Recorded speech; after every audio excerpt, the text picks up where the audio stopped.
because we were doing a podcast about it. Right.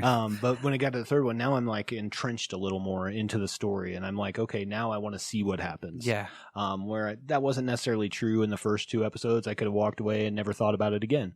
But now I'm like, now I've got to watch it. Yeah. Which is cool, and I'm enjoying the story. Not to take anything away from it, but yeah, exactly. The first time I watched it, I was like, well, it's pretty cool to see the robots. But then you want to learn more about the character part of it. The characters and the history of what's going on. Like, I feel like you're going to get a lot more story is going to develop. You're slowly seeing that. Yeah. You're slowly seeing the introduction and like how the government controls the media to where they're just basically saying stay inside. They're not really. They have cover-ups for everything. Right. Even the teacher's saying something different than there might be. There's so many different things that are happening that you don't know what's real until pretty much you go through the whole series. You're learning just as much as almost everybody else is too. At the same time, you're that other kid in the class. Yeah, which is pretty cool. And I like the interaction between Masato and Dr. Akagi. They're both about the same age. They both kind of gone through a lot of the same kind of stuff because they've been building this. They look like maybe they've drank some beers together. Yeah, or more. Or more. They've probably done some more. I wasn't going to talk about that, Brock. Yes. Well, to kind of wrap it up, if you are watching this with us, we're going to be talking about episode 4 next week.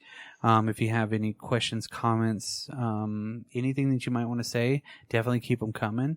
You're opening my eyes to a lot of things out there too that I hadn't really noticed, and I've had some a good conversation. I've seen a couple of people on our YouTube really talking about some of the episodes, which are really cool. Yeah, it's the original person, Parker, and then the other guy that we were talking about last week that's basically kind of throwing some more human interaction into it for me, which is really cool. Yeah, because I've always seen that, but then talking with somebody else about it, especially somebody that's a big fan like you are already.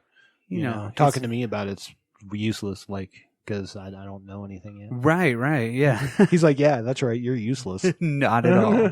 Not at all. You're the most useful. Because you get to see it from fresh eyes now. Oh, thanks, Brock. But if you have any questions or comments, hit us up on YouTube, Drop Culture Podcast, our website, dropculturepodcast.com. Facebook. Or actually, our website's just dropculture.com. Oh, Drop Culture. Yeah, dropculture.com. Our Facebook at Drop Culture Podcast, our Instagram at Drop Culture Podcast, anything except for our Twitter, which is Culture Dropped. At Culture Dropped, because Twitter's weird. So if you have any fan art or anything like that you want to show us, that'd be awesome. Absolutely. That'd be great. Seeing a lot of things out there because I look at all this stuff on Facebook, Reddit every once in a while. And I will say this too, if obviously we've got a lot more of this show to do, but if you have other ideas for us to do after this show, I'd love to hear them because I'm always looking to broaden my horizons. Correct. So yeah, I would love to hear what your guys' ideas. Maybe we should cover, another series. Yeah, another series down the road. Another series, anything like that. If there's anything that you want to hear or anything you want to talk about, definitely drop us a line.